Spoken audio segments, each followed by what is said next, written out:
Okay.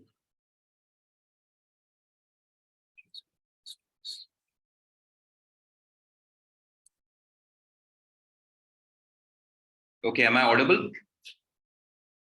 Yes. Loud and clear, right? Yes. All right, fine. Then we'll get going. So I'm assuming that you practiced the last week exercises because we will Yes. be building upon that. So we will get going right away. Okay, so we'll take off from where we left last week, and which is the dictionary. So let's quickly go through a couple of things. I'm creating a new dictionary, which we did last time with a few students. And then I'll create Alia's records.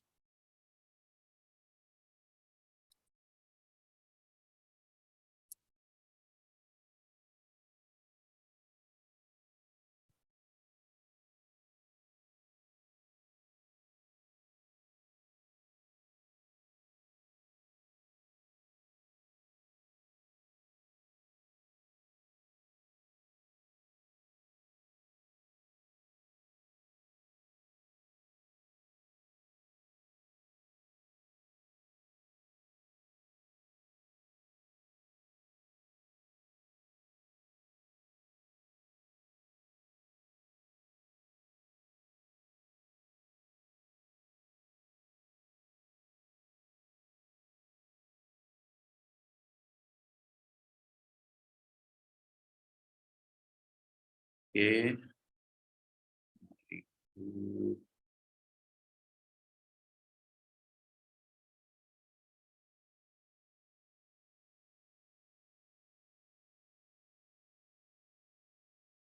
So just remember when we do this hash, or rather this oblique, we go to the next line. It will be very helpful when we are writing long codes, which need to go to the next line. So it will auto format. Okay.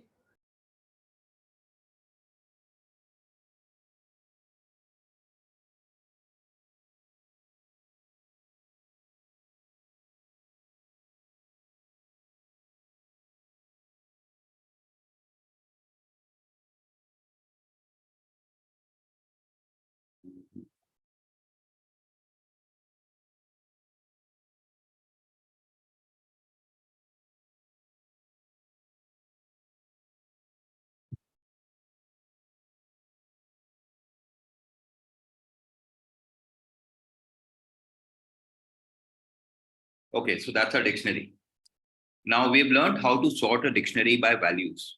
Today we'll just look at a very simple method how to sort a dictionary by keys. So let's just say sorting a dictionary by keys.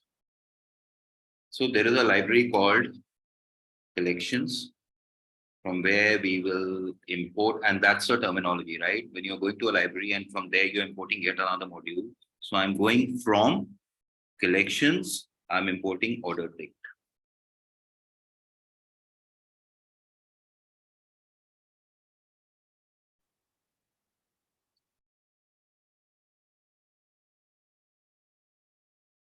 This will create sorted dictionary. Dictionary sorted by keys.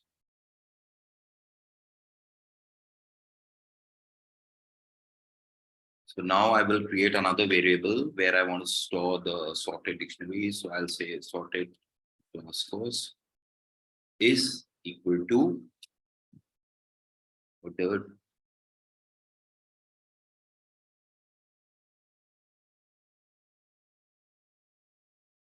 ordered dict, then sorted.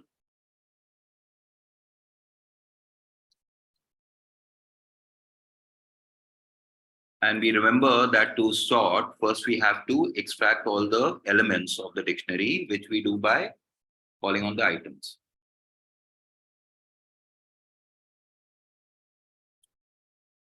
Now let's look at this.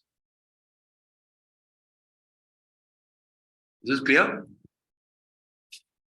So this is sorted by keys. What are the keys here? Keys are the names of the students. No, there seems to be something not right about this. Class scores, items, sorted key scores. Okay. What are we getting wrong here?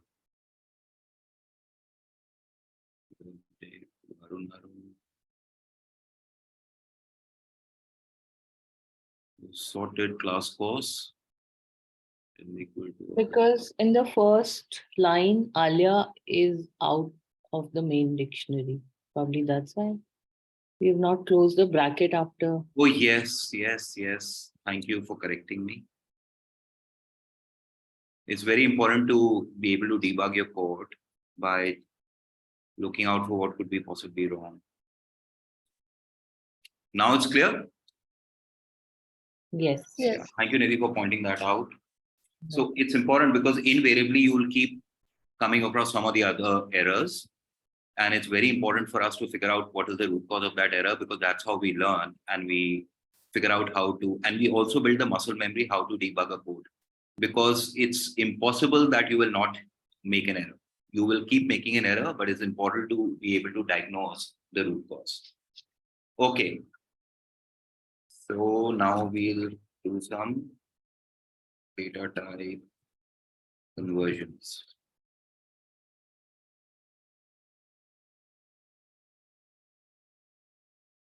As I said earlier, keep saving your work. Convert a dictionary to a list.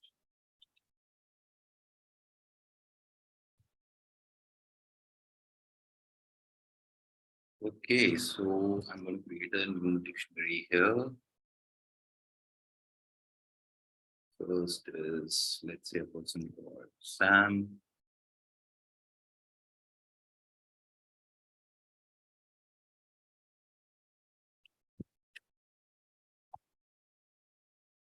Second will be, let's say, Jen. And third, let's create a dictionary here altogether. Maybe say name is John. Age is 18.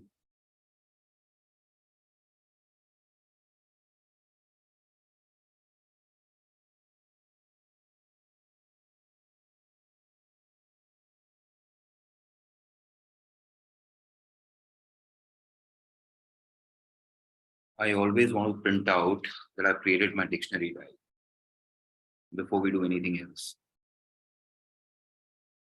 See, there's an error. I'll have to look for the error. Sam, Jen,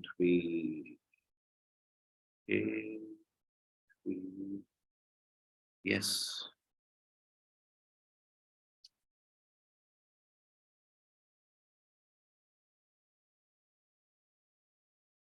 No.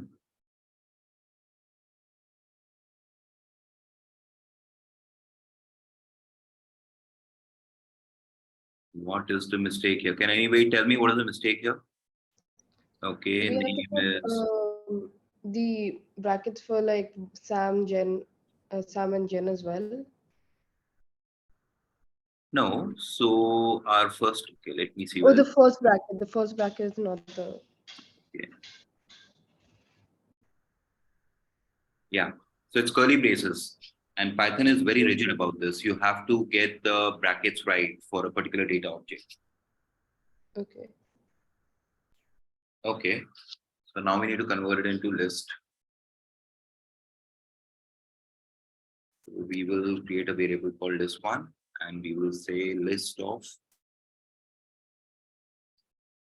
dict1 dot items.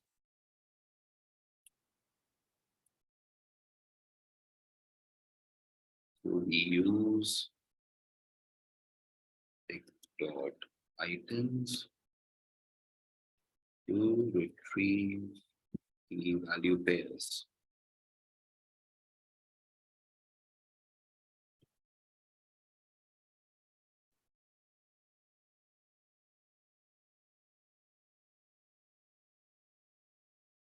Clear? Now, let's convert a list to a dictionary.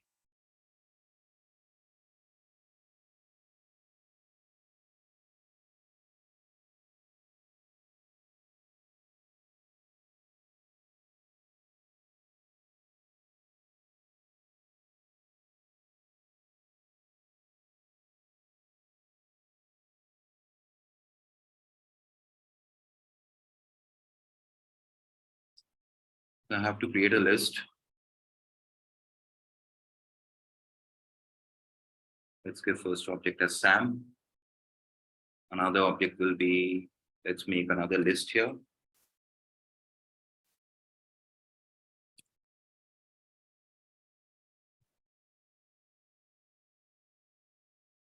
Third object can be, it's another person.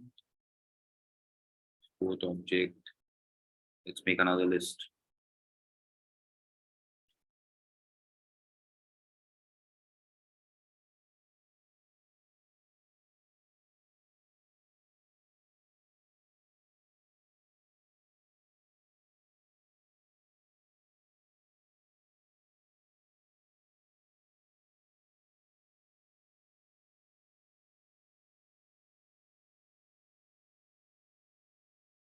So that's our X. Now we have to convert this into a dictionary. So first what we will do is we will capture the key value pairs. So create empty list objects to capture key and value pair, key and values separately. So I'll make a list object for keys, one for values, and now I will iterate over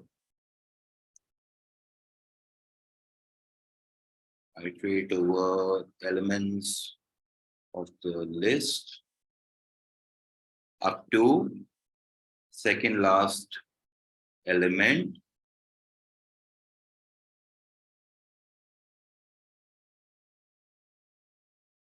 Why? Because we are capturing ith and I plus 1th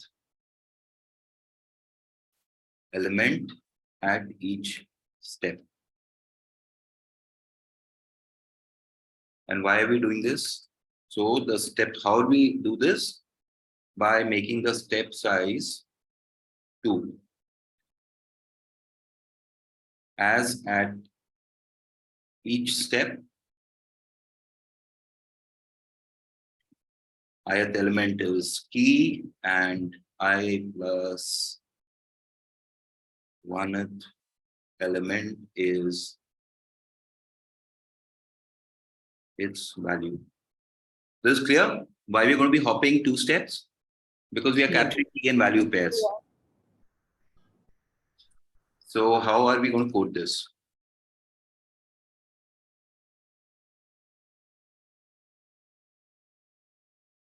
So for I in range 0 to length of list, which is variable x, minus 1 up to the penultimate element of list. So we are not capturing the length of the entire list, and we want 2 hops.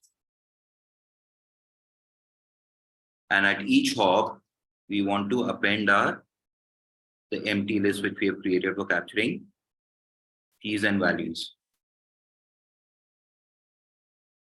So here we will capture xi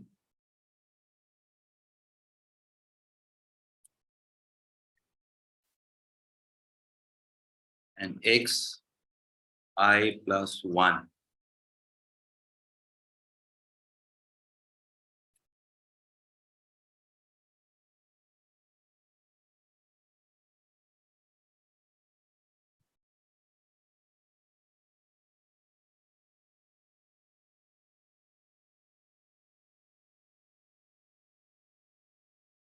print values.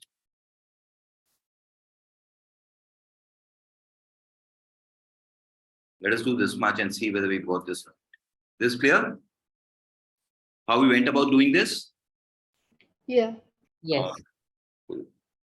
Then it's pretty simple from here on. We will create, let's say, a dictionary element called D1. We will use the zip method and we'll create a tuple of key and value pairs by doing zip kv. Then it pairs them together. Right now we have captured the keys in a list variable called key, k, values in a list variable called v. Now we want to bring them together, corresponding key and values, as a tuple, which we'll do with a zip method.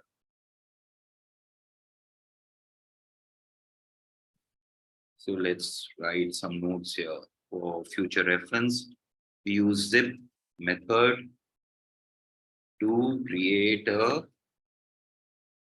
tuple of key value pairs. And then we have our dictionary ready. We'll have to use a constructor. So let's just print it out. Converted dictionary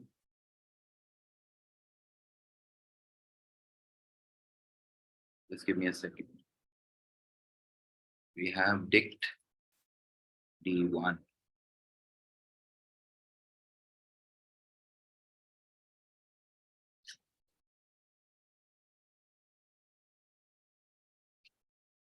This clear? Yeah. Yes.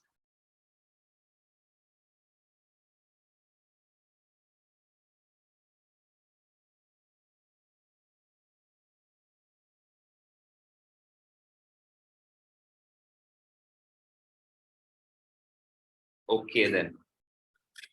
But can there be a simpler method of doing the same? We went through how many lines of code here? About four lines. So let's try another method with smaller code. New dict, you'll create an element, new dictionary. And we'll say for every I in this range of 0 to the length of the list, hop to,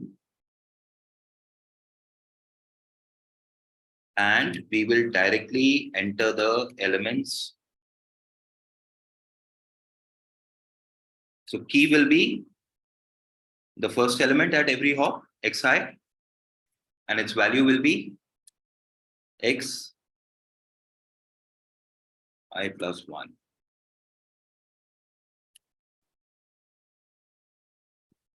Find the key value for each ticked item. Clear how we did? Okay, fine. I'll explain it again. Let's just print out a converted dictionary.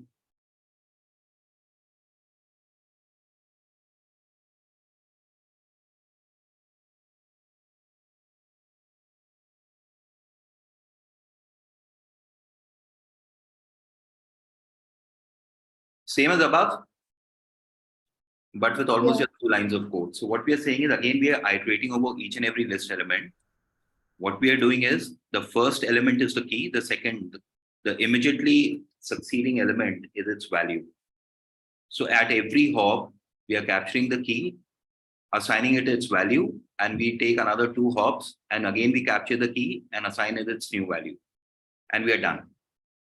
Earlier, we went through the whole list. We iterated element by element, and we extracted keys and values at each and every hop. And after that, we zipped them together in a tuple, and then we converted the tuple into a dictionary. Here, we are directly just picking out the elements from the dictionary. We are capturing the key in an empty dictionary and assigning its value. Lot simpler. Yes, I think I understood the second method. It's Sorry, more complex. Yeah, I understood this now. understood? All right, Yeah. fine. Okay, let's look at something. We have done Boolean, but let's just pay a little more attention to Boolean data type. Okay, let me make it what? Markdown. Okay.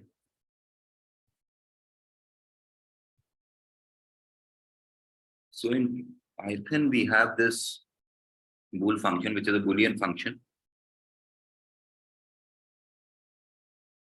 which allows us to evaluate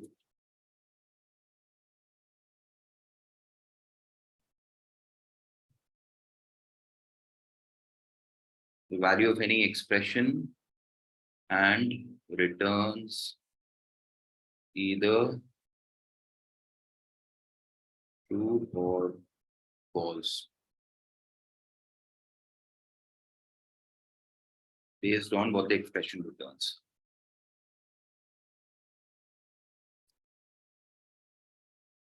This is important. Boolean will always return true by default unless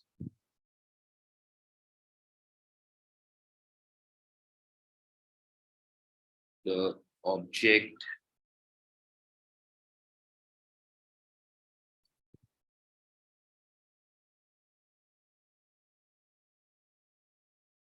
empty.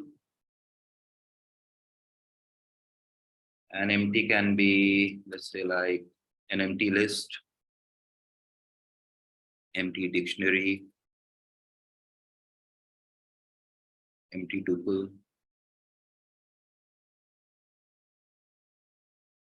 or the object is false.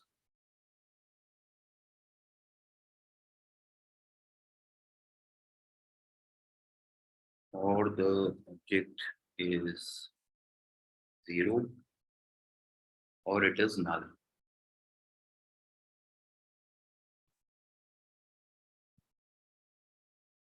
Let's put it in a raw NB convert. So that's for Boolean data type. So Python has an inbuilt Boolean function which allows us to evaluate the value of any expression, and it will return either true or false, which we have seen earlier. So by default, it will return true unless and until the object is empty, or the expression evaluates to false, or the value of the expression is 0, or the expression is none. Let's see, let's take a couple of examples to just ground this. So let's say I give a variable as 10, 10.0. Now I want to take the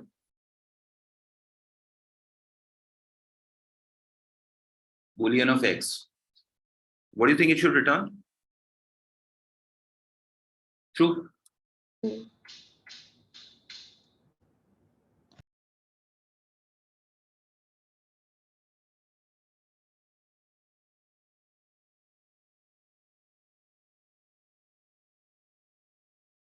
Now, I think False. false. Yeah. okay.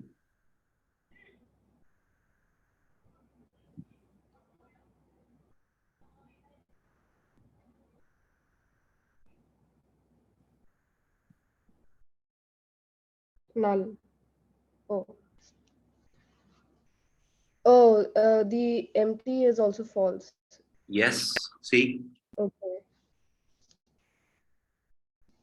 now let's take two variables.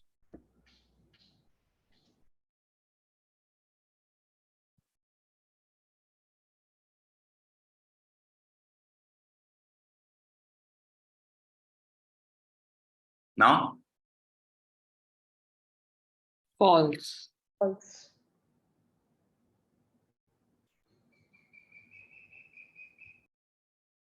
okay.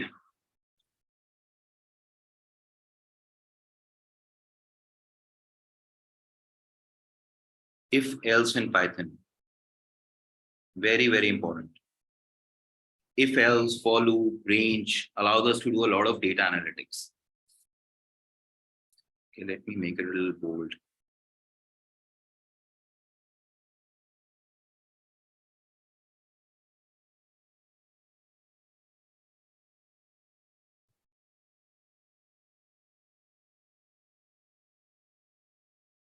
Okay, let's just see what is it used for.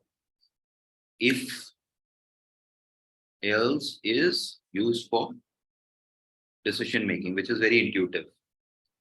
We'll just look at how it goes.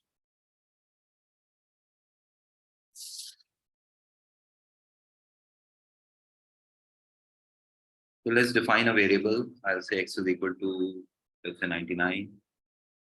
Now I will put if x is greater than 100, print true, else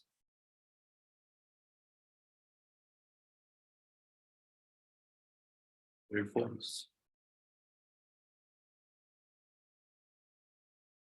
So we give a condition. If this condition is true, then do the following, and I can pretty much make it do anything. If that condition is not true, which is else, then do the following. And again, I can make it do anything, which we will see as we go along.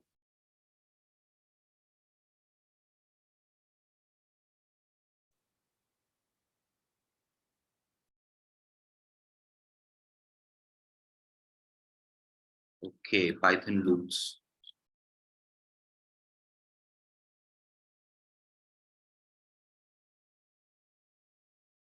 Again, very, very important concept. For loops. So let's just define a list of numbers. Okay. I can say, let's say 1, 2, 3, 6.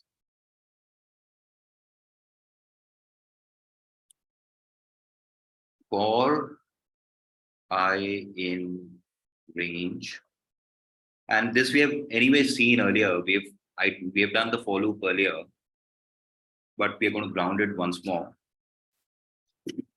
Find range 0 to the length of list 1. And we have to put colon here. What is it doing here? This will make I, and I is just an iterator. You know, as I've said in the previous class, I can be pretty much anything. I can say J, K, L, M, anything. So this will make the iterator I traverse or iterate in the range of 0 till the length of the list.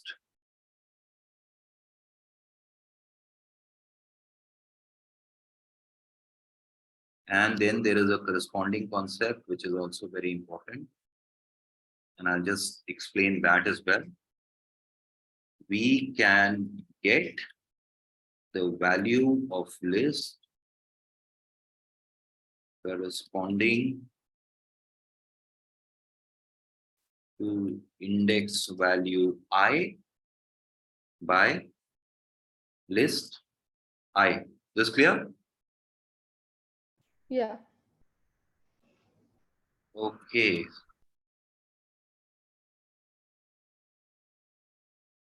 So if my indentation is not right, I will get that red thing. You know, the font will suddenly turn red. Otherwise, it should be green. So if list, why am I 2 indentation ahead? So I say if my variable list 1, ith value is greater than 5, I'm defining a condition.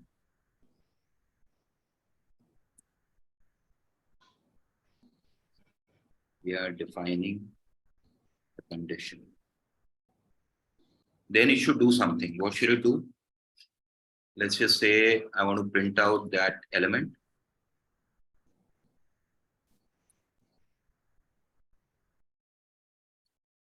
And it should say greater than 5. And if it is not,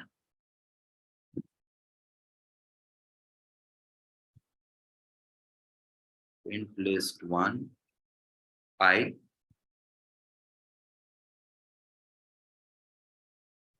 just say smaller than or equal to 5.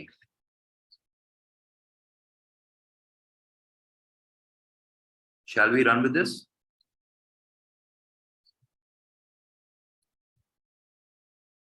This is clear?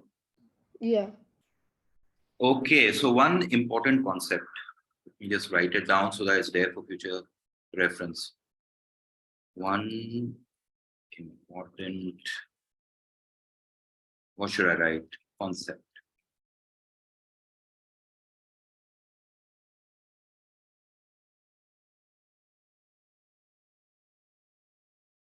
Okay, which is, let me write it here. Difference between I taking the value from a range versus iterating over the data object.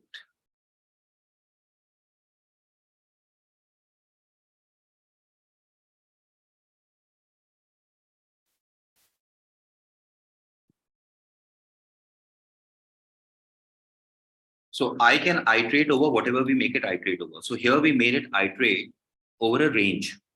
So it will iterate from number 0 to whatever is the length of 1, which is 6 elements out here. So it will iterate from 0 to 6. But I can make it iterate directly over the data object. So let's do that. Making iterator iterate directly over the data object.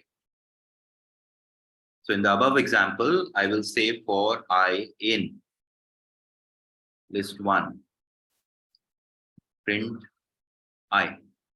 So now we are making it iterate over the list object. So it will keep on picking up the values from the list object. So here showing a number, let's modify this list so it will become a bit more intuitive. So instead of this sequential numbers, I will put, let's say, ABC here as one of the elements. Here it will throw probably an error. This is not supported. Okay. What we'll do is we'll keep it as is. We'll make another list.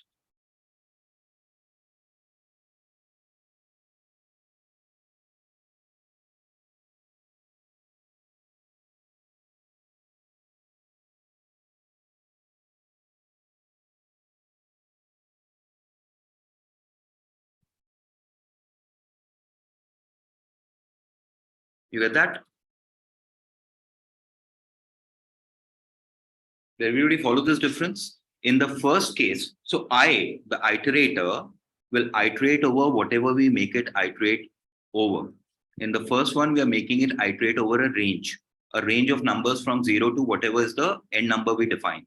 In the second one, we are making it iterate over a data object. So it will keep picking up element by element the items within that data object.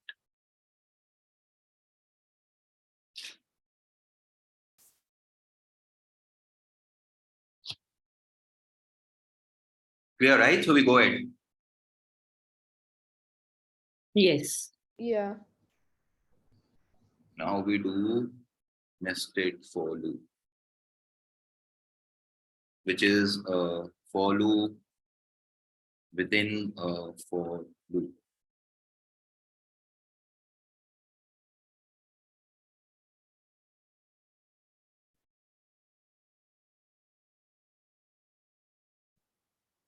List to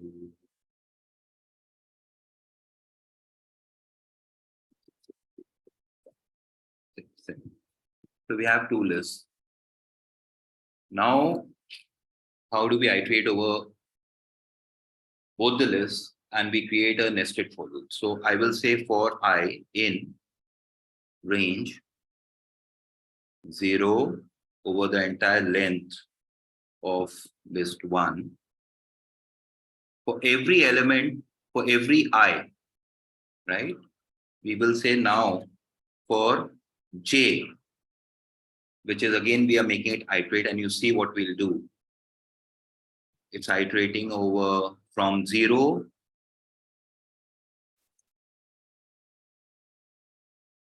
to the length of second list.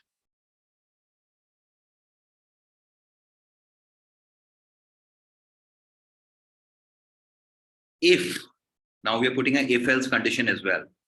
So in the first case, we're making an iterator iterate over a range of numbers between 0 and the length of list 1. In the second case, between 0 and the length of list 2. And now we want to put a condition. List I, which is the element I.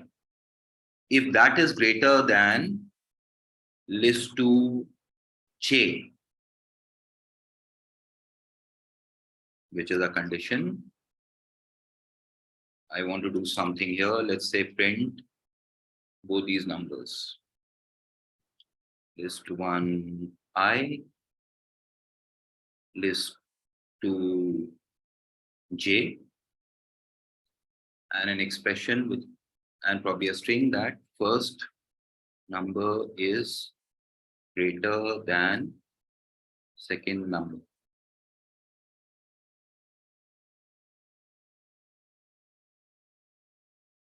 Now I'll put another condition.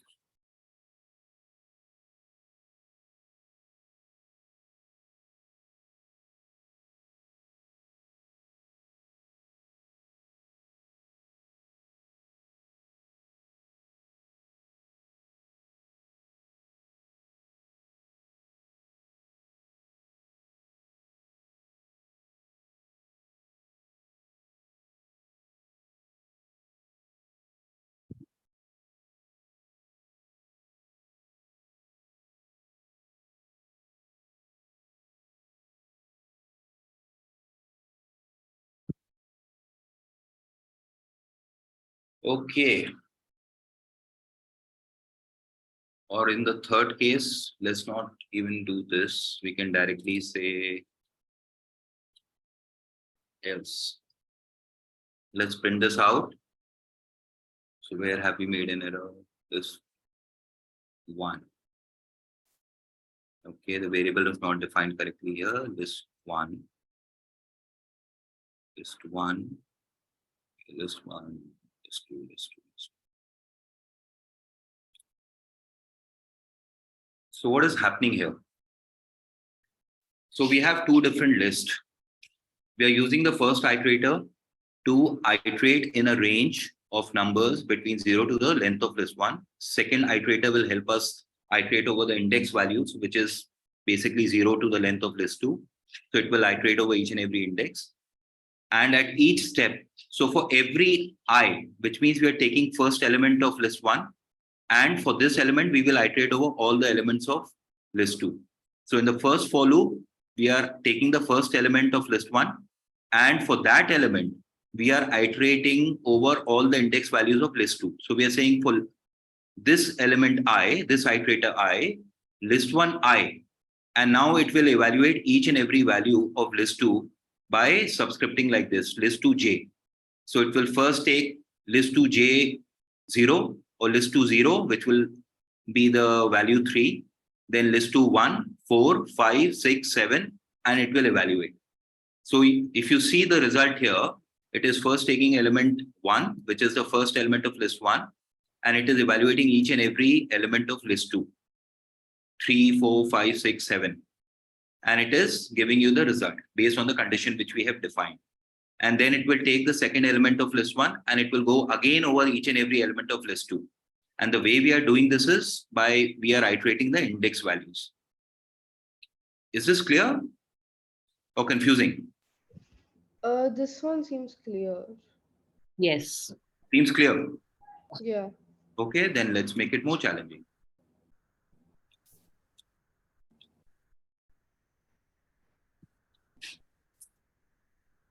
Then why don't we add one more loop?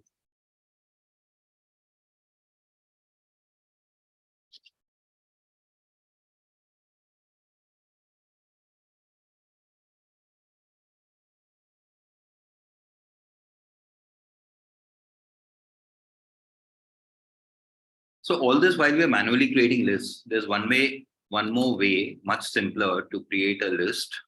We can just generate a list by doing, we know this library called random. Okay, let's import random.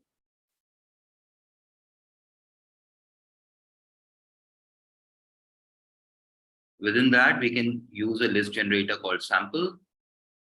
We'll define the range of numbers we want to choose from. So we'll say, let's say -5 to 30. How many numbers do we want to generate? 5. So the syntax is random dot sample, which is a list generator, define the range, start number, end number of the range from which you want to generate. Okay, that defines the range, and n, number of items you want to generate. So this will make it simpler to define different lists which we keep creating. So I want 3 such lists.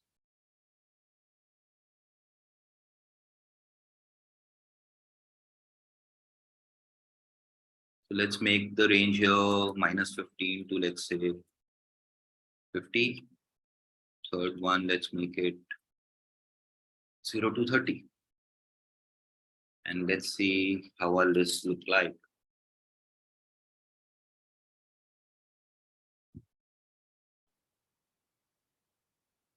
You have to name it list 3, the third list. Okay, let's run this to list. All right, so this way we can generate just about any random list. Now, we will create a new variable, a new list called new list, an empty list. Now what we want to do is, let's iterate over the elements of the first list. Let's use the elements directly. So this time I'm not defining a range, I'm iterating directly over the elements of list 1, or rather each and every list, as we will do now. For every I in list 1 and for every j in list 2. So far what it is doing is, for every I in list 1, for every element in list 1, it will iterate over each and every element in list 2. And for each and every element in list 2, I want it to iterate over each and every element in list 3. Once it does that, what I want to do at each and every step is append I plus j square plus k cube.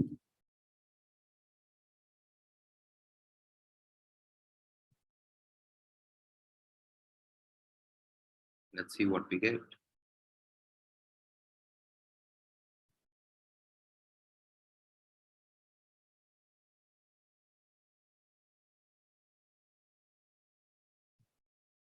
This looks nice. Yes.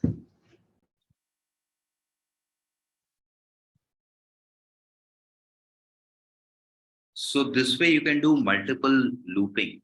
And when we get into data analytics, we will realize, let's say for every given column, we want to iterate over something else. Then we want to iterate over something else. So you can keep putting multiple conditions with multiple loops. Okay, like nested loops, right? This is nested loops, exactly.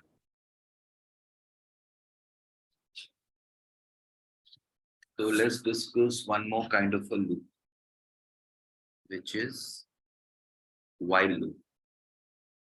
So I will create a counter and put it at 0. So this is like my counter. So it will become very intuitive what while loop does. So while I'm saying while my counter is less than 6. So let's understand the syntax. Okay. I'll explain the syntax later. Just a second. Let's say print counter.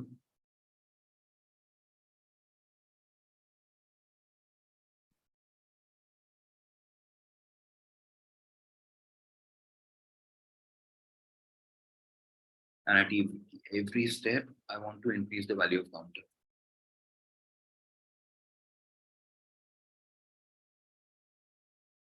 Then I'll define one more condition. While counter is less than 15, again, print counter. Counter is greater than or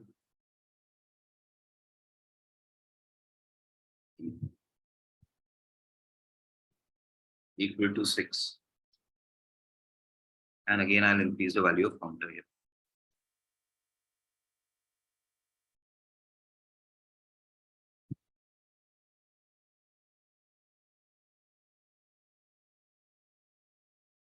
So does anybody want to take a guess what is going to happen here? So, or before that, let me just explain how does while loop works. So it's very intuitive, like it says as an English expression, while the defined condition holds true, do the following. And at every step, we are increasing the value of the counter. So the starting value of counter is 0, and every step, it will become 1, 2, 3, 4, it will go on counting. So here we have defined a condition that till the time the counter is under 6, do something. When till the time the value of the counter is under 15, do something else. So the former condition is going to precede the latter condition, and it will keep on, and it will stop after 15.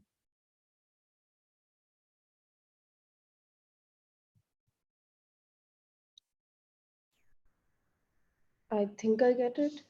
Yeah. Yeah. Yeah. So that's for loop for us. Oh, sorry, that's while loop. Okay, now let's do some exercise.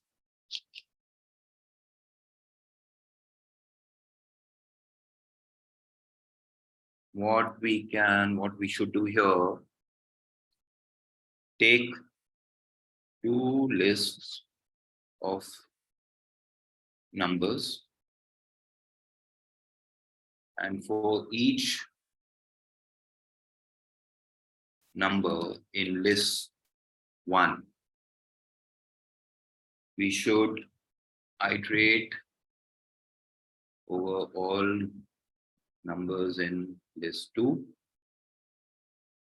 and then we put a condition. If both numbers are even, then we should add them.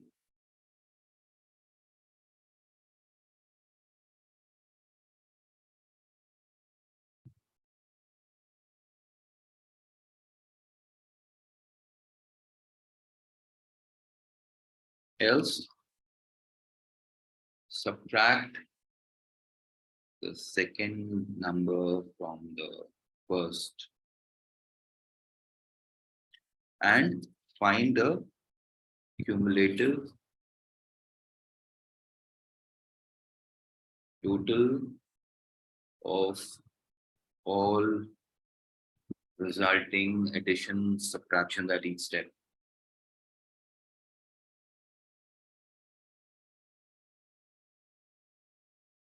Is the problem statement clear? So we are going to take 2 lists of numbers. Again, we'll iterate over for each and every iteration over list 1. We'll iterate over all the numbers in list 2. We will define a condition at each iteration. If both the numbers at every given step are even, then we do something which is add them. If they are not even, we subtract the second number from the first number. And at each step, we will keep adding those numbers. So we will create a counter C, which will begin with 0, and at each step, it will be adding up whatever is the resulting value, whether it is addition of the 2 numbers or subtraction of the 2 numbers. So from a problem statement standpoint, is it clear? Yes. Yeah. It's very important first to understand the problem statement and define the algorithm in your mind. And then probably sketch out the algorithm if need be. So algorithm basically means what is the logical step-by-step process to solve my problem statement. And thereafter, we will define the code. The code is only going to be mimicking whatever is the algorithmic logic to solve a problem. So we will use random to generate two lists. So we will say list one is equal to random dot sample. Let's define a range. Let's say minus 10 to 50. I want to generate 9 numbers.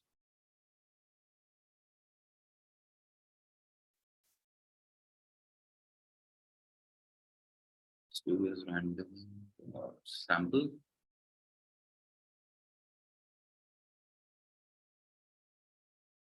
Again, I'll keep the same range and we'll again generate 9 numbers. Let's print out our two lists.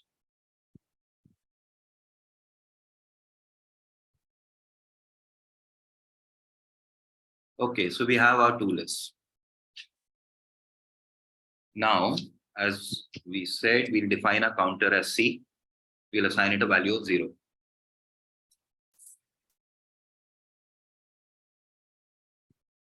For I in range of. So instead of saying 0 to length of list 1, if I just say to the length of list 1, by default, it is counting from 0.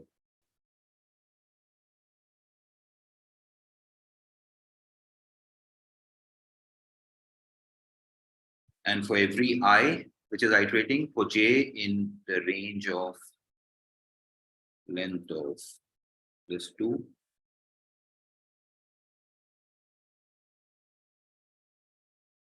and what do I have to evaluate at every step?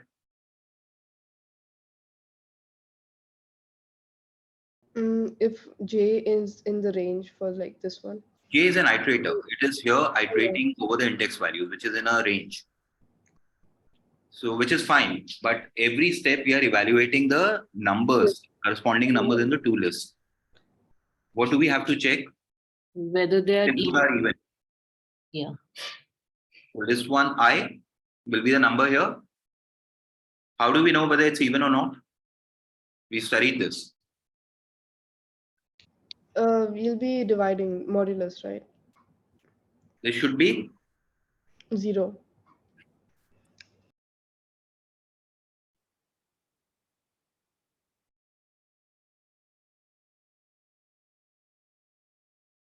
and we have studied the AND operator. Yeah. Problem statement says that if both the numbers are even, so we are using a AND operator. If this is true, then what should we do to C counter?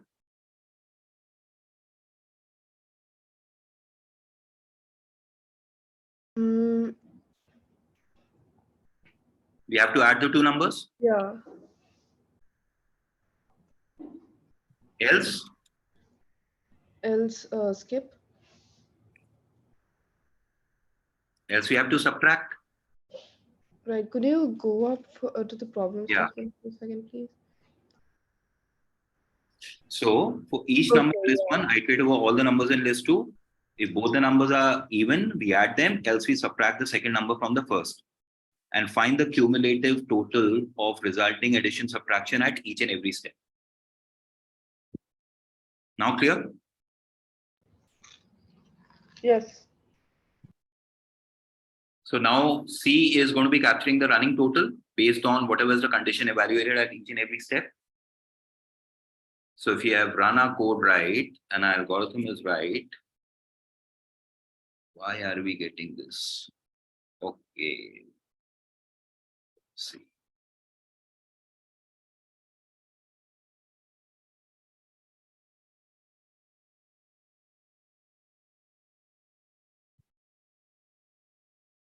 Let's run this.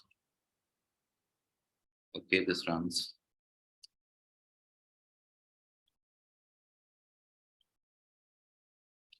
This clear? Yeah. So here, let's for reference write this. Define the counter to store the running total or the cumulative value, the running cumulative value. Okay.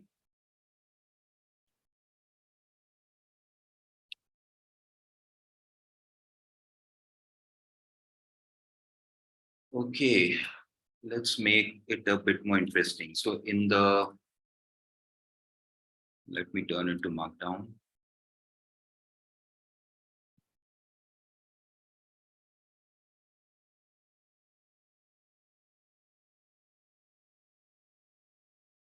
At each value of I, the first iterator,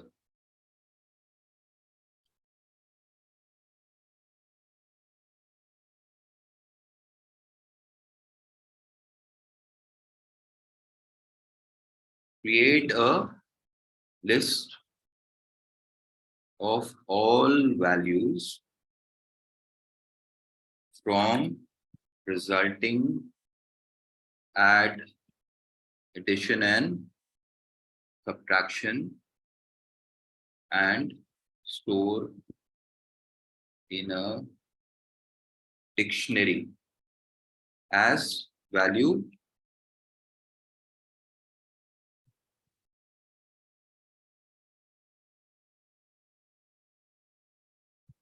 So we'll do the same exercise, but now what we will do is at each value of I, right? It's running an operation. So, and at each value of I, it is iterating over each and every value of J. So, and at each step, it is churning out some number, which is an addition or a subtraction. So we want to capture each and every number and create a list of all of those numbers and store it as value against the key I. So how will we do this? Is the problem clear? Yeah, Confusing. it's clear.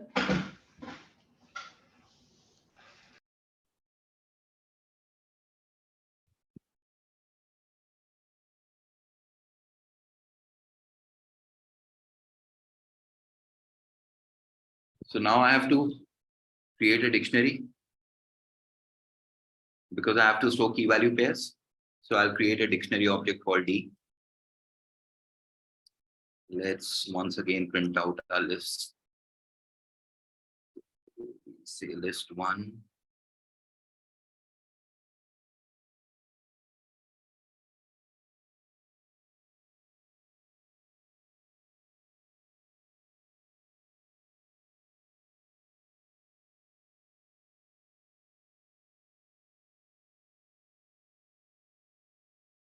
So there are two lists. Okay.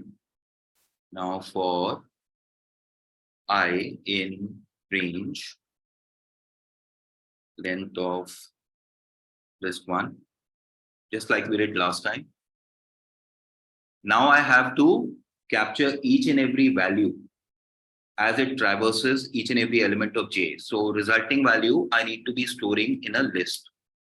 So I will call the list as list I, and I'll create an empty list here.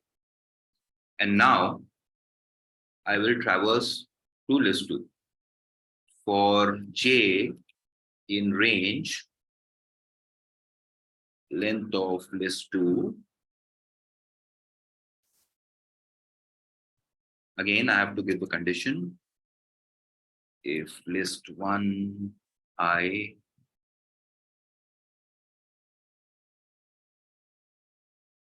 modulus 2 is equal to 0 and list 2 J modulus 2 is again equal to 0, which basically means that both the numbers are even, then yes, I have to still create the counter.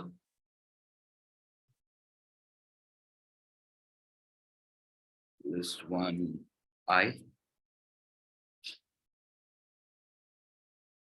list 2 J. But I have to do one more thing. I have to append the values. Yeah. So I'll append every number which is resulting here.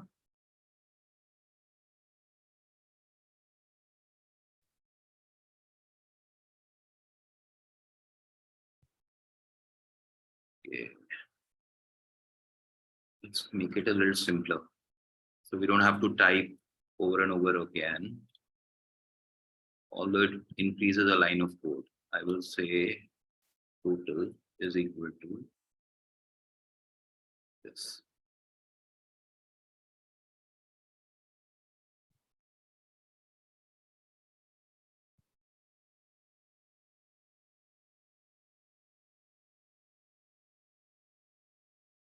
Okay, so that's the first condition. And if both the numbers are not even, similarly, we'll create the else condition, in which case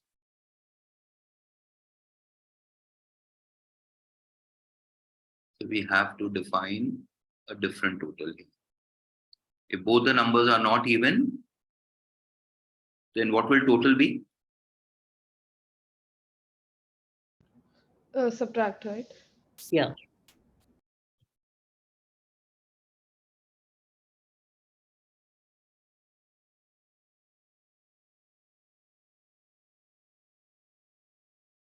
So whichever condition evaluates to be true, list I, which is an empty list originally, it is appending the number at that step.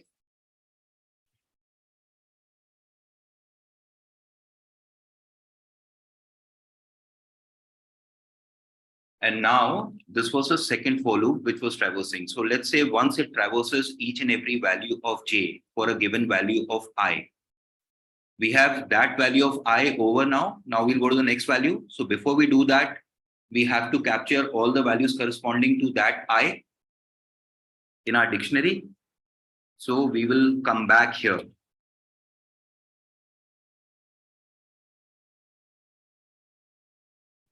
To our dictionary, where we'll create a key. The key will be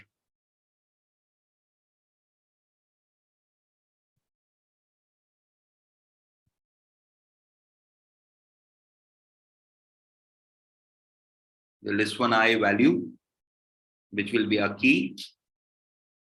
And the value will be list I, where we captured each and every number, which resulted in the step against this I. So we want to capture the number in list one at index I, which will be the key, and all the values which result. While at that index, we traverse each and every index, and thereby the corresponding index values in list two. That creates our directory. So just remember the indentation. So first we go through the first loop, and then we go to the next loop. But now the next loop is over, so hence we need to indent here because j loop is over, and we'll go to the next value of I.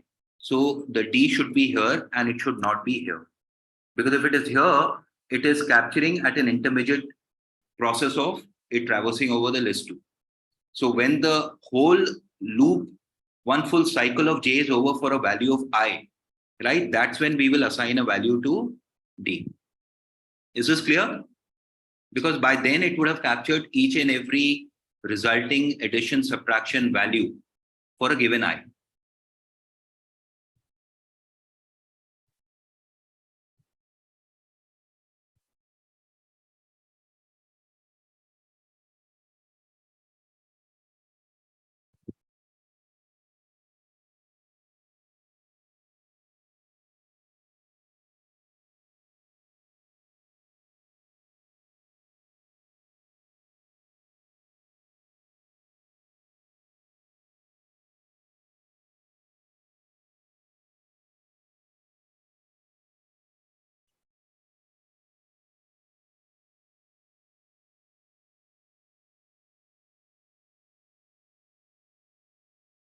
Okay.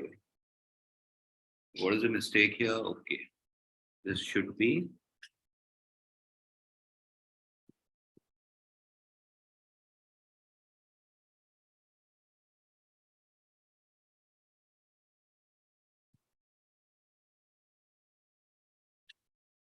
Is this clear?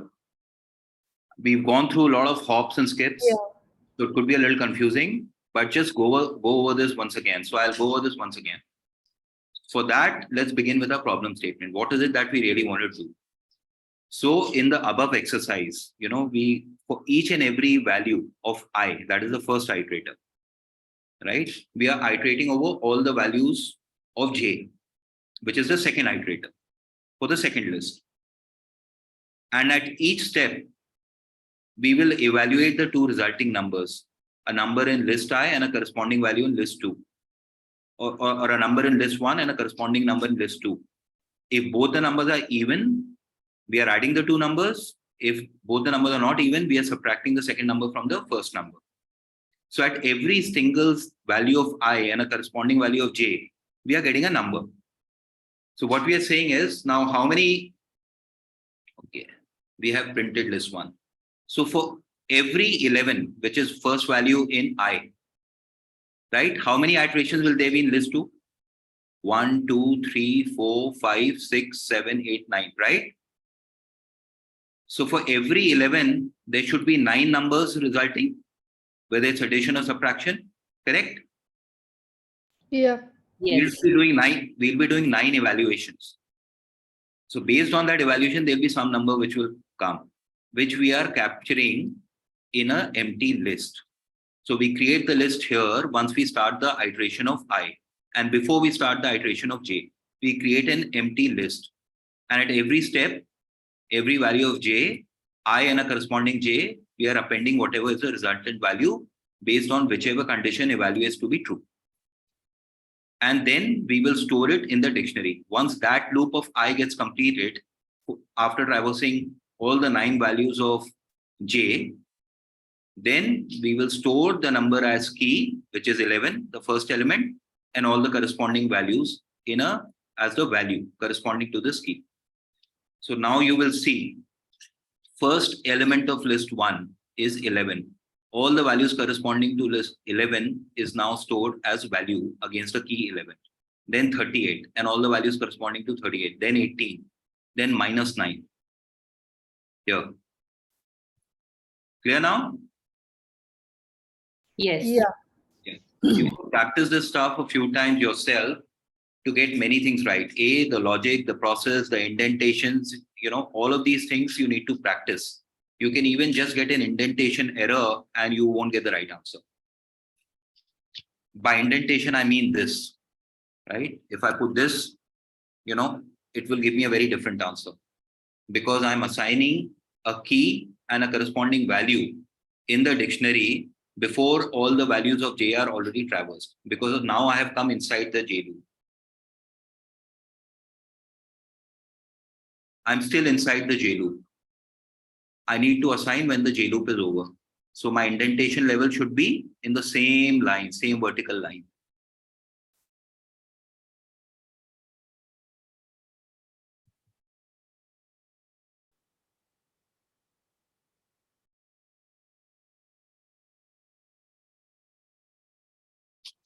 Okay, so now that we have done this, let's do extract all values stored in the dictionary object.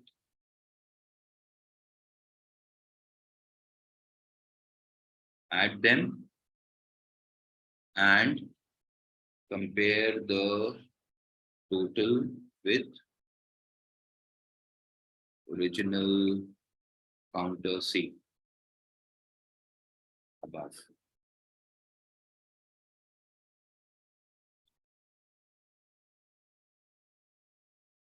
So we calculate the cumulative total here, which we stored in the variable called C, which is our counter. Now we will do some reverse engineering. We will extract each and every value from the dictionary D. We will add them up and we will compare it with C. Should it be same? It should not, I think, because you're also changing the list by total and all that, right? No. So how is this list generated? Let's go with the first iteration of I. right? So that list I dot 0, I taking a value of 0, list 1 dot list 1 subscript 0 is the element 11. Now it will go through each and every element of list 2 by traversing J from 0 till the length of list 2. And at every step, we are comparing list 1 0, which is 11, with list 2 0, list 2 1, list 2 2, up to list 2 8. And it will give us a value. And what was C doing? C was adding up all of those values, which we are individually capturing here. What we are trying to do now is we will extract all of these values from the dictionary and add them up. This is pretty much the same what C was doing at every step. Yes, it's the same. Yeah. So if it is the same, then let's see whether the values compare out or not. So first, I'm assigning a value, a variable called B, which will capture in a list form all the values of D. So we know how to extract the values from a dictionary and how to extract the keys from a dictionary, right? So here we're extracting. Let's see what V looks like. So this is the V, all the values. How can we add them up? First, let's define another counter, 0.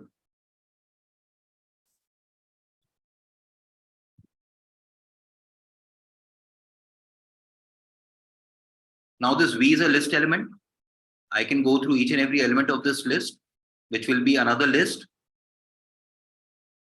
Okay. So it should print out that list. Right? Yeah. What do I want to do at every step?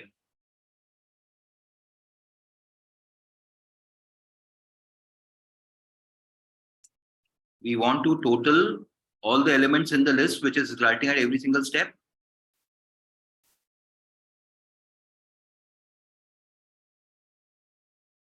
Yeah. Yeah.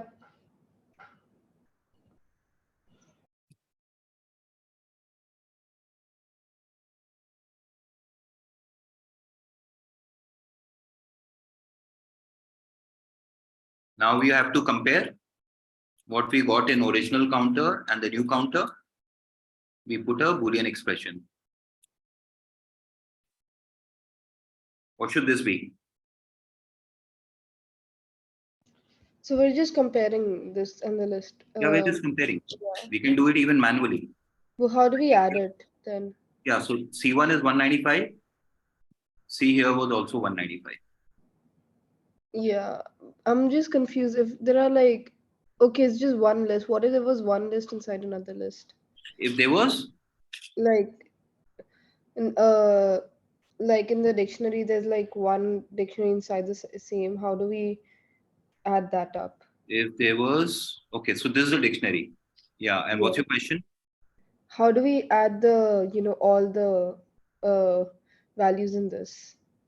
How do we add all the values in this dictionary? Yeah. So what will we do first?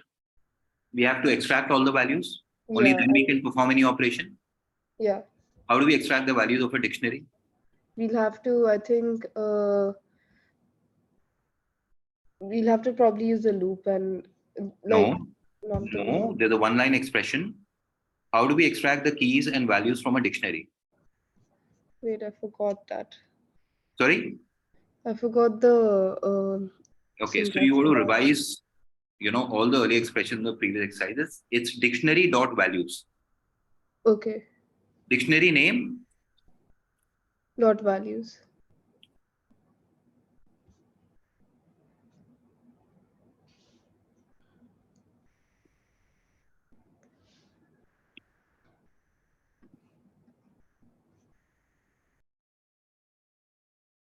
it is that simple. Okay.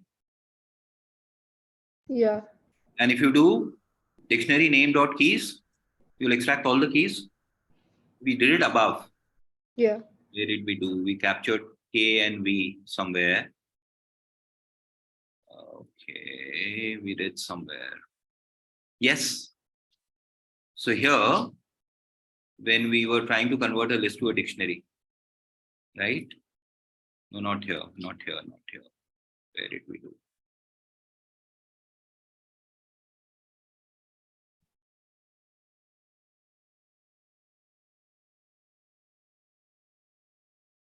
I thought we captured keys and values somewhere.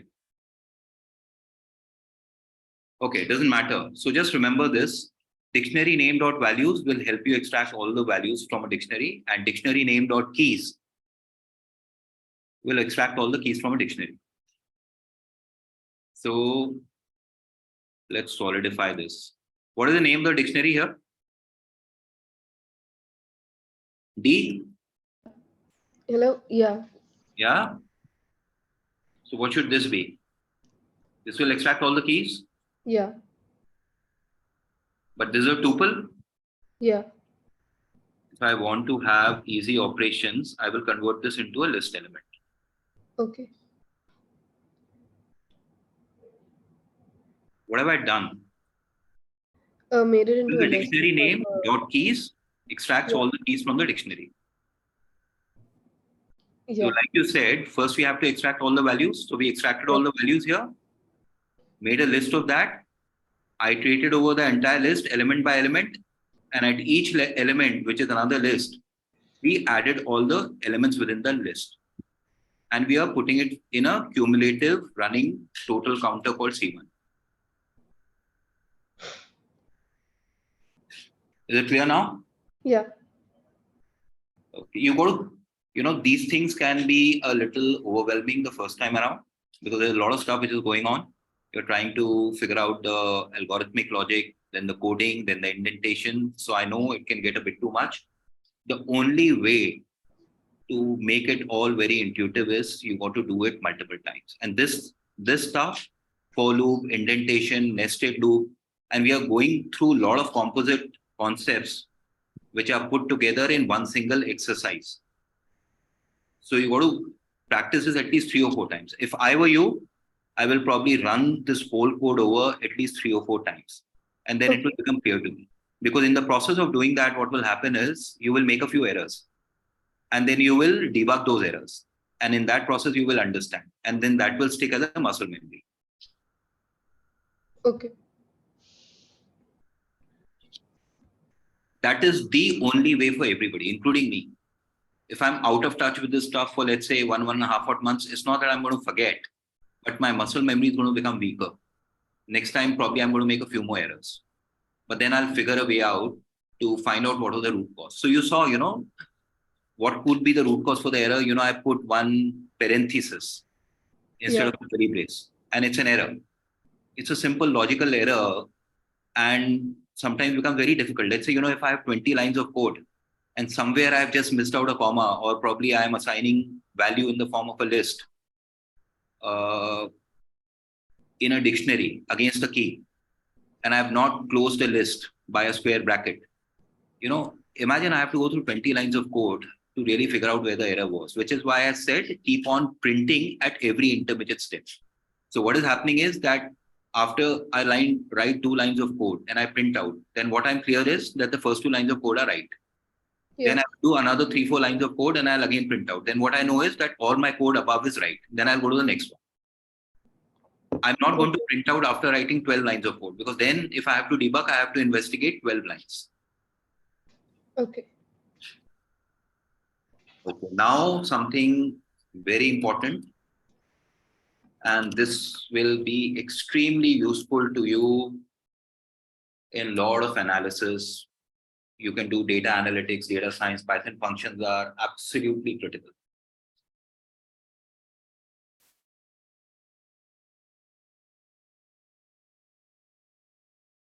So what is a Python function? It's basically a function or a function. It is a block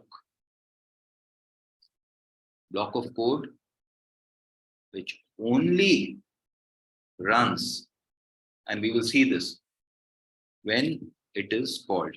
If you do not invoke it, it will not run. And we will see this in a minute. You can pass data as input.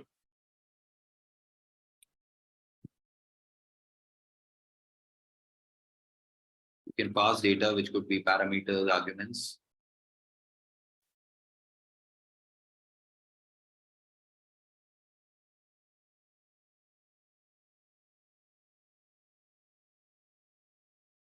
The function will return data. So we are basically creating a block of code, which only runs when it is called for. In that block of code, we will pass some data, which are parameters, arguments, and it will give the result based on whatever operation we are defining inside that function. And it will become very clear very soon.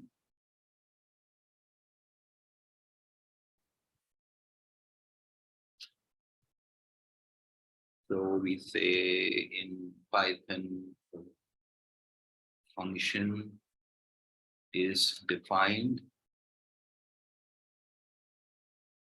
using def keyword.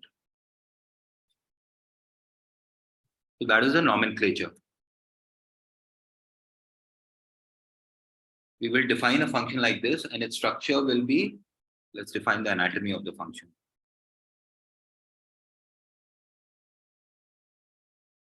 So anatomy will be something like this: def to define the function, then a space, name of function, pass some parameters inside it, give a colon, one indentation, body of function, and return.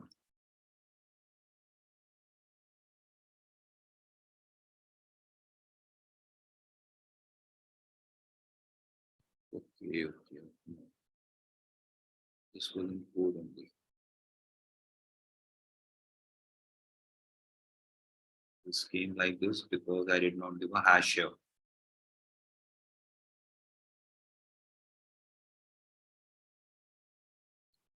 Because I'm commenting it out, I have to give a hash at every line. So that's the anatomy of a function. Def defines that you're now going to define a function. Def, give a name to your function, pass parameters. Body of function, here you'll define whatever you want the function to do, and then it will return some value.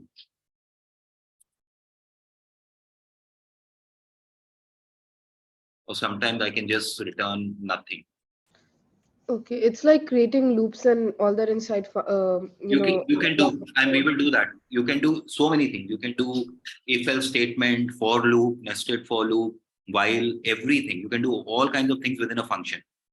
So as we go through few examples, it will become clear what is the utility of a function. Because every single time, let's say we were creating a dictionary and we were running, right? We were running a block of code. Now, once we create a function, think of it as a black box. I can pass 10 different kinds of dictionary. It has already predefined what it wants to do, and it will return the value. And let's ground this with some examples. So let's define the first function, def. It's an addition function.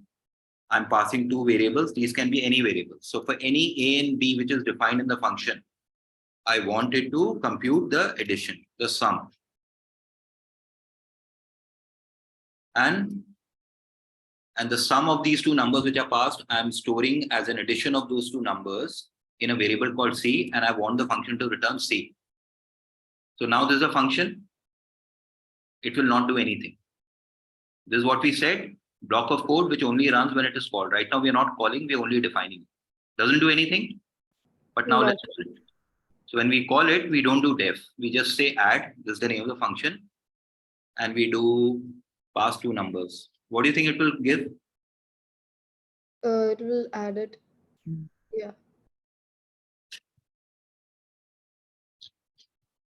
Okay, let's define another function.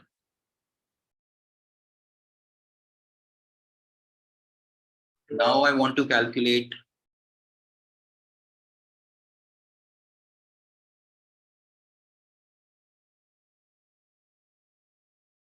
stats of numbers. And the numbers will go in the form of a list object. So I'm saying, let's say the parameters here, and parameters are within this parenthesis. So here I'm saying it will be a list object. So when we pass later, it has to be a list object. It can't be a tuple, or it can't be just a sequence of number which is not in a list object, because it is expecting list object, and it will become clear why we are doing this. So I want to calculate stats. So let's say the first stat value I want to calculate is sum. So we know how to calculate sum. There's a list object. So sum of the list by the length of the list. Yeah. Highest value will be max element. Max, yes.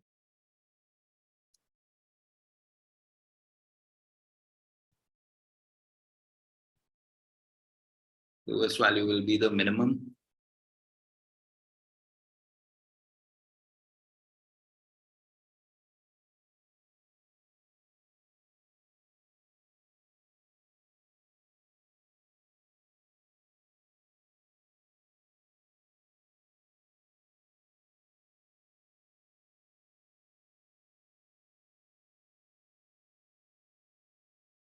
And we know this expression, how we format. So we'll put curly braces and we'll put a mean value here. And we'll define what mean is. So first is mean. Highest, let's give it within a parameter highest. So let's call it max value.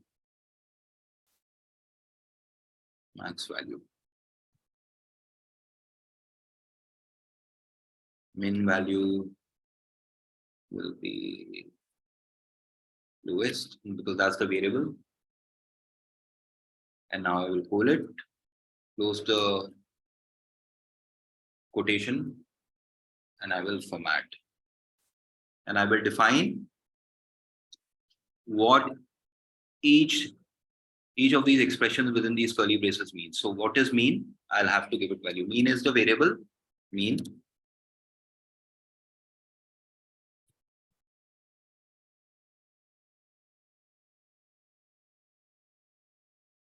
Highest is equal to highest.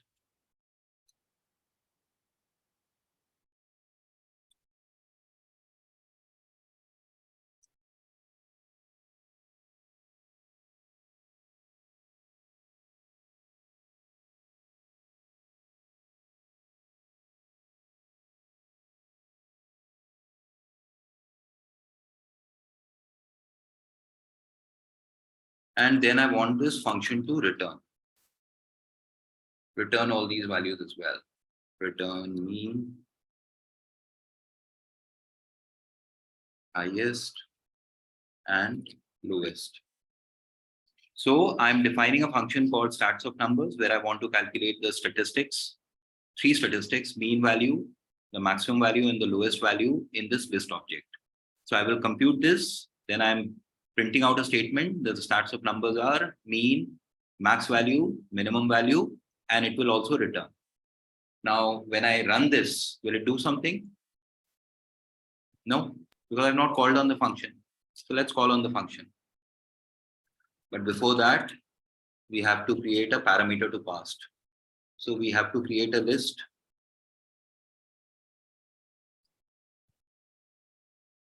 Let's define a list. Let's say the range is -10 to 30. And I want to give it 20 numbers. Now I will call my function stats of numbers. Parameter of this function is a list object. So I will pass numbers. What should it do? It should divide the list, List unchecked. provide the mean, median, and mode. Mean, highest, and It's a spell error. lowest. Yeah. Yeah. It's clear how we did this? Yes. Yes. So every time we run it, it's going to pick up any random value and give a different result, right? Why? It depends on the parameters we are passing. So let's say now, because it's a randomly generated list, so the next time it will be different. Yeah. The function is constant, what it is supposed to do inside, but Mm. depending on the parameters which you pass, which in this case is a list object, and which is generated randomly, right? It will throw the result. So because it's a randomly generated list, so next time it will be different. Right.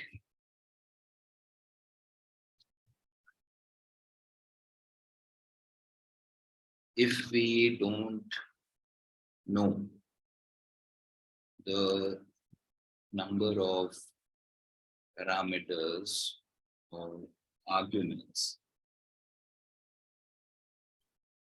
that we would pass,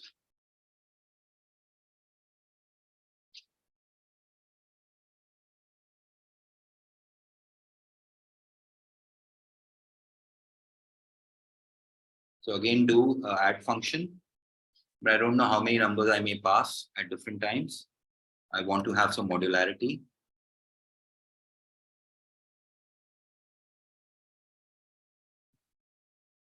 I will do result is equal to sum, and I will make a list of all the numbers which I'll pass. And then I do a sum on them.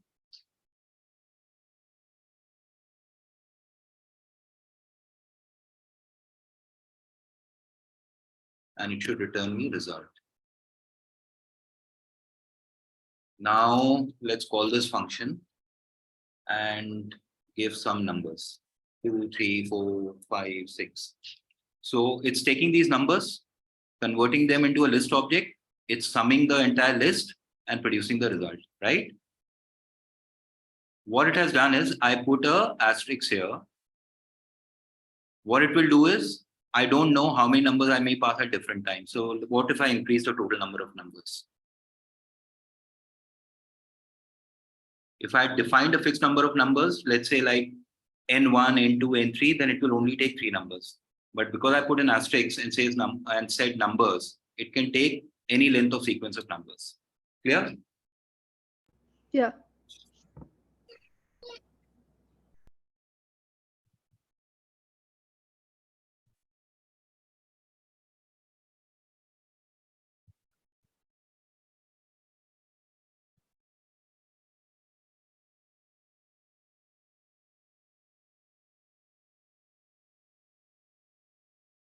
If we are using keyword arguments, and the short form in Python language is called quarks,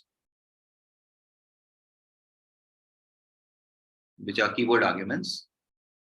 And again, if we don't know the number of quarks, because it's 2 key value, so we will put double asterisks.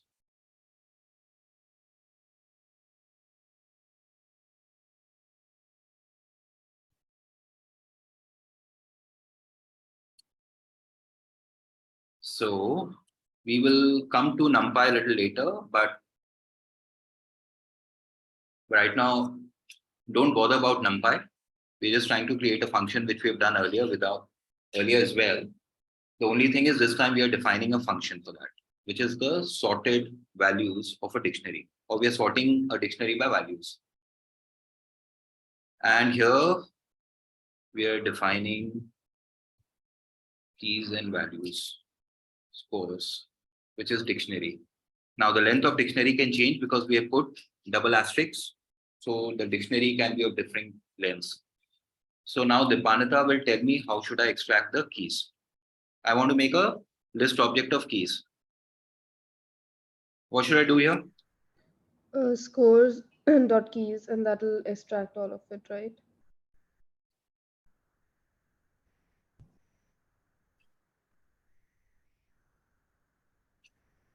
So these 2 variables extract the keys and values.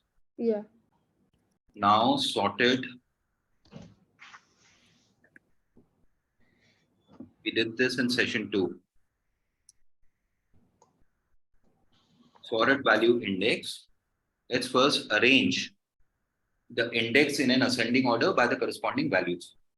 So which from the library NumPy we called a function called rsort and give it to and pass values.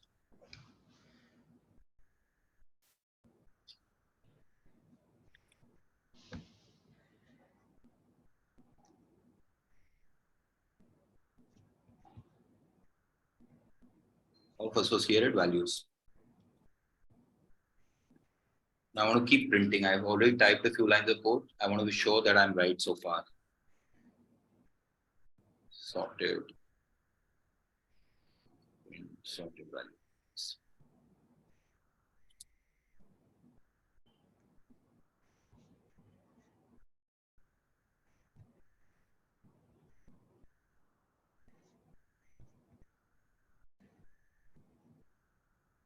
Now I want to create the final dictionary which is sorted by values.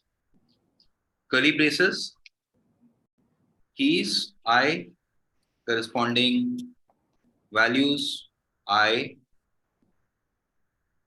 for I in sorted value index. You remember from session 2?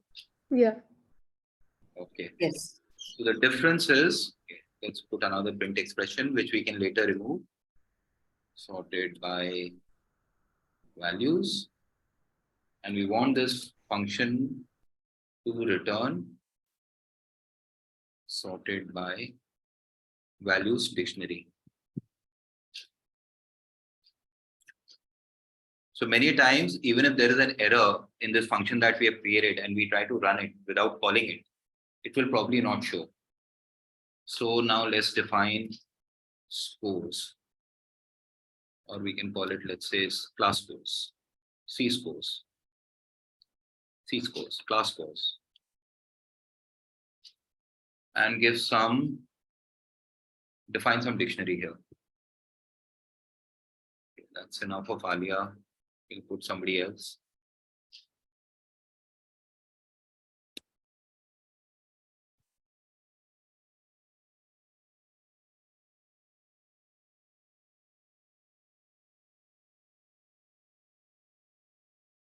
Okay. And what is the name of our function? Let's go back. Name of a function is sorted value. So now I'm calling this function and I'm passing this parameter or the dictionary called class scores.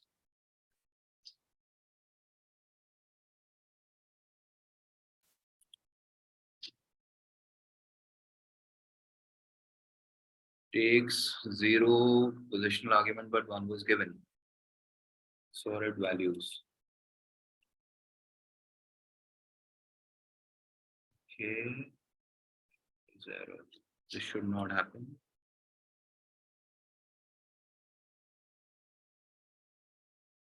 C scores. Okay.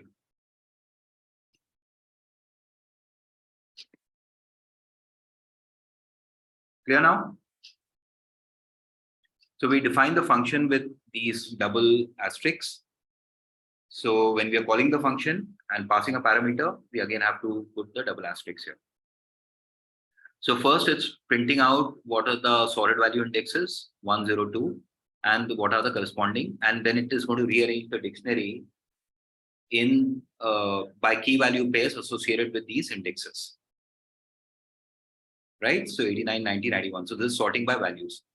Now the benefit of doing this is that I can keep changing the input parameter. I don't have to write this function again. So I can add, let's say, somebody else, let's say Jen, and say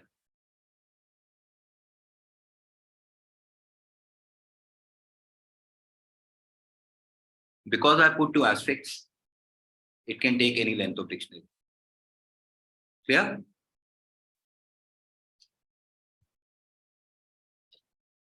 Is this clear? Hello? Yeah, is it clear? Yeah. Yes, yes. Okay. Now we are going to using for loop in a function.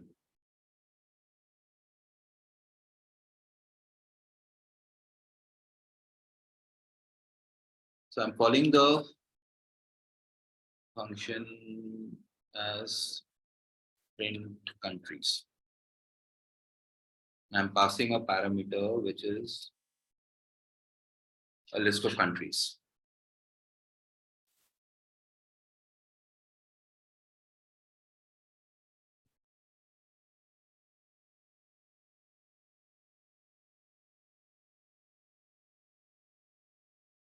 So here I'm passing a list parameter called countries. So always remember what is the data type of the parameter you're passing, because when you call the function, the parameter you pass needs to be of the same data type which was defined in the function. And we will just see what happens when we don't do that. But first, let's get this right. For country and countries, we're doing a for loop, iterating over this list, picking out each and every element. What do we want it to do? Print country. And we just want to print here, so we don't want it to return any value.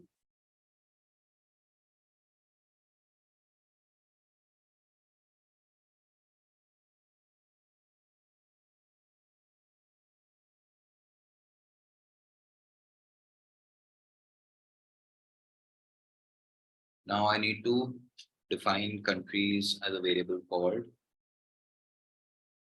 let's say, Norway,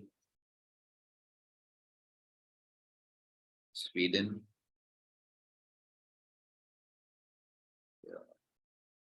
US,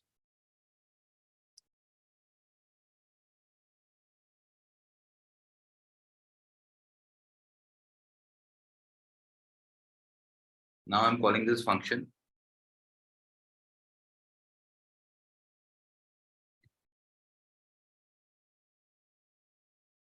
Yeah. Yes. What is Yeah. this? E is not a list object. Why should it be a list object here? Because within the function, I'm performing the operation over a list object. The for loop is iterating over each and every element of a list. So the parameter I need to pass has to be a list object, otherwise it will throw an error.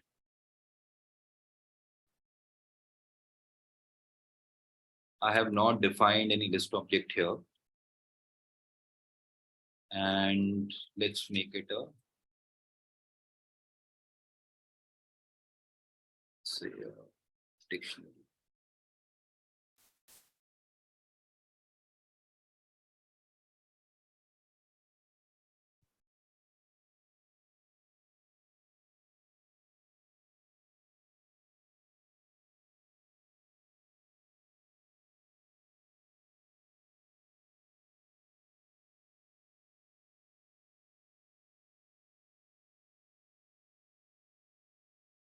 You see, this was supposed to traverse over a list, pick up each and every element.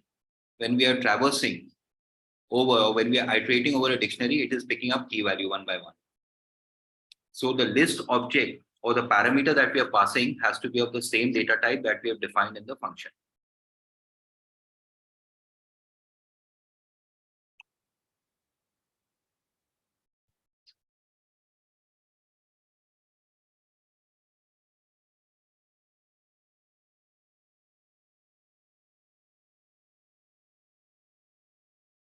Yeah, because it's not list. You have to close with a square bracket. Okay.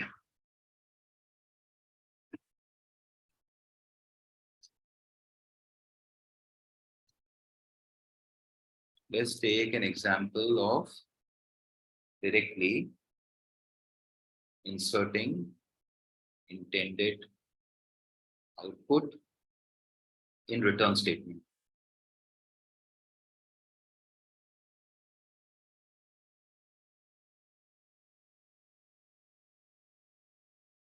Let's make squares and cubes.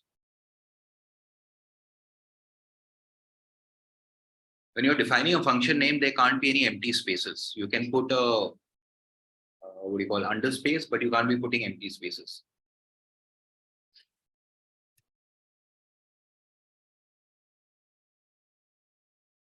So here we are just defining one number, and we want to return directly.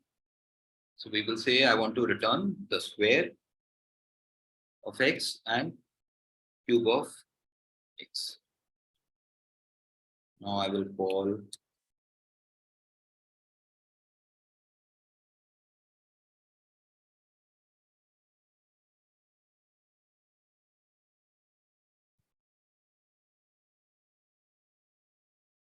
what is example of okay.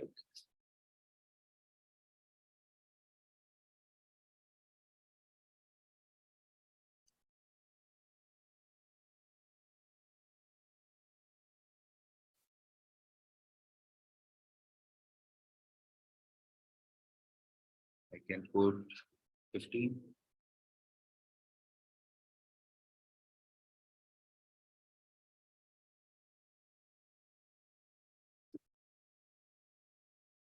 And just a small matter, but it's important to keep in mind.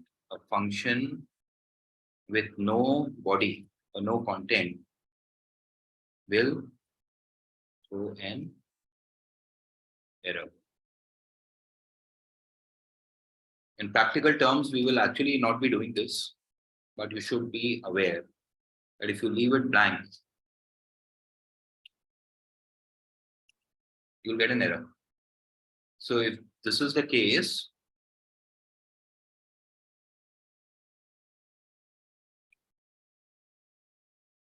for a function with no content, just use pass.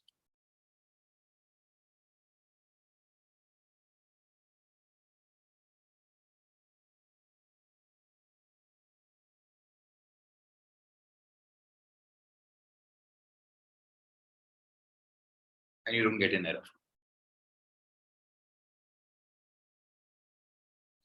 Okay, let's do something interesting.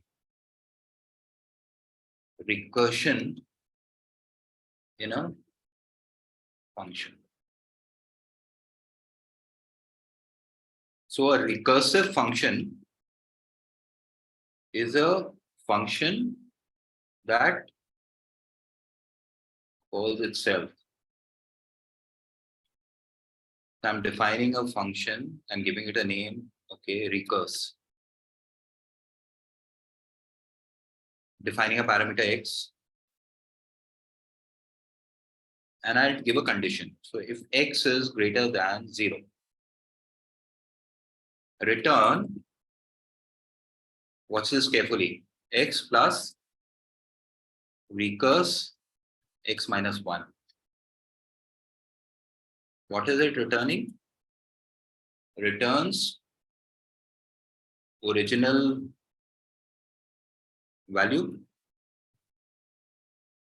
plus a recursive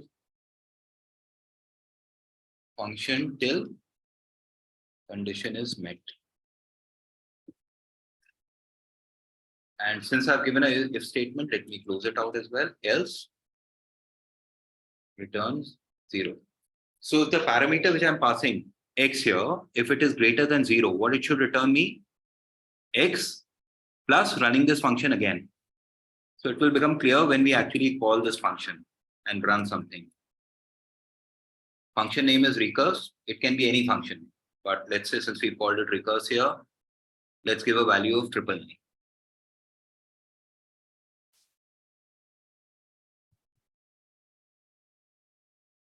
Do you understand how this happened? Let me explain this. So what is happening at the first step? I have given 999. What is it returning? It will return 999 plus recurse 998. This is the output. Yes. Yes. Yeah. X is greater than 0. Yeah. It is returning x, which is 999 plus recurse x minus 1, 998. What is recurse 998 equal to? It is equal to 998 plus recurse 997. 997, which is equal to, I can replace this with 997 plus 7. recurse 996. So this can go on till x is greater than 0, which is till I hear plus 1 plus recurse 1 minus 1 is 0. 0. When it will stop, because Yeah. it is not greater than 0. So it is taking a reverse sum all the way from 999 to 1. Okay. Can we use this for computing factorial? Everybody knows what is a factorial, right? Let's say factorial of 5 is 5 into 4 into 3 into 2 is to 1. 9 is 9 into 8 into 7 is to 6 all the way to 1.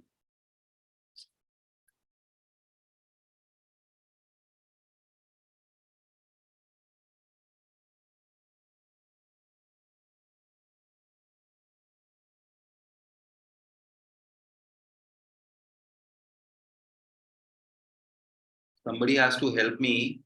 What should it be? Okay, I will call this function as, okay, let's call it factorial. Factorial of x. So if x is equal to 1, factorial of 1 is anyway 1.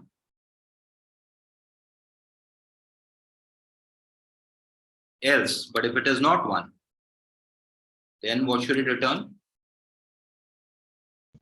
0. No, I want to compute. Oh, x into Recurse, x. Then recurse, recurse. yeah, What should I type here? recurse. Why should I type a recurse? I want to call back the original function. So the function name here is factorial. It is doing recursive action, but the name of the function is factorial. So we have to call back the original function. Okay. Okay. Factorial what? X.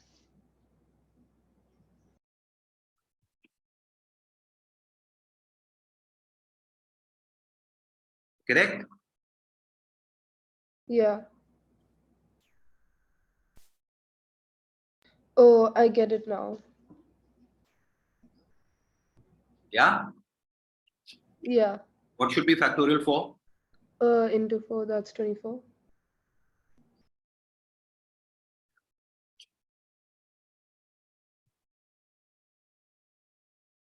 So you see the importance of a recursive function. Yeah. Okay, so we're going to do one last exercise before we close out. And this one I'm not going to do. I want to print a reverse countdown starting from a given number.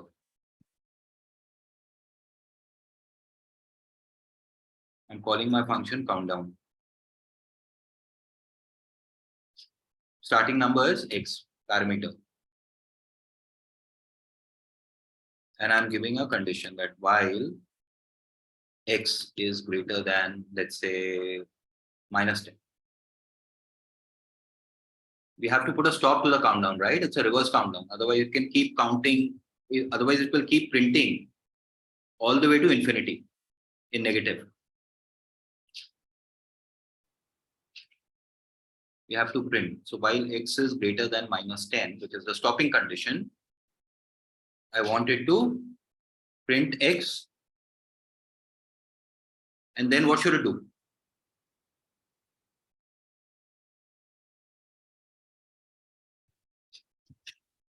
How will it print a reverse countdown? X minus 1. Excellent.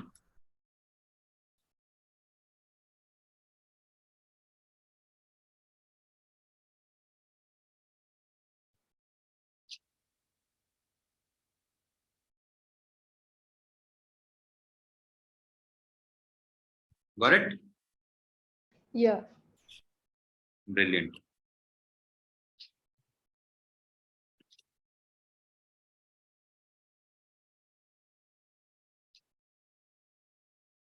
So you have defined the stopping condition here.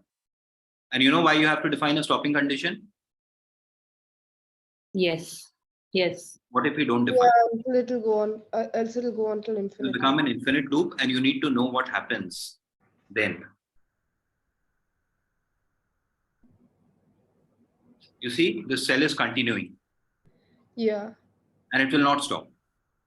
Okay. Where did it stop? Let's see, this is interesting. Where did it stop? By giving an error. Maximum recursion depth exceeded. So stopped by giving an error. But imagine if the maximum recursion depth within Python was infinite, then this will go on operating. Yeah. Then we have to kill the kernel by saying interrupt. Okay. Let's do this again. And it's printing, I will interrupt this. I'll interrupt the process. Why is it not interrupting?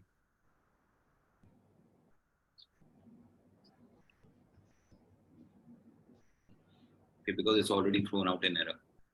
So the way to kill a particular cell, which is just processing interminably, is just say interrupt and it stops.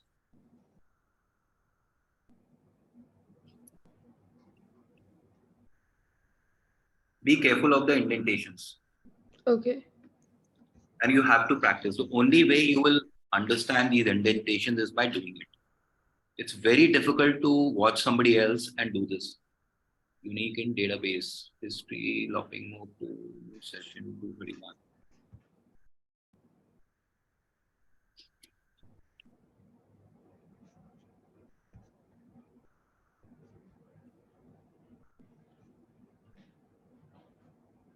Okay, so any questions so far? No. So what I want you all to do is, please go through each and every cell that we went through today, code it out yourself. And in today's session particularly, I would love if you code it out at least 2 or 3 times over. Then it will start becoming very intuitive, because tomorrow we'll go to the next level. So it's very important that everything that we have covered today, you should be fairly comfortable. Okay. Okay then? Yes. Thank you, and I'll see you tomorrow. Bye-bye. Thank you. Bye. Bye.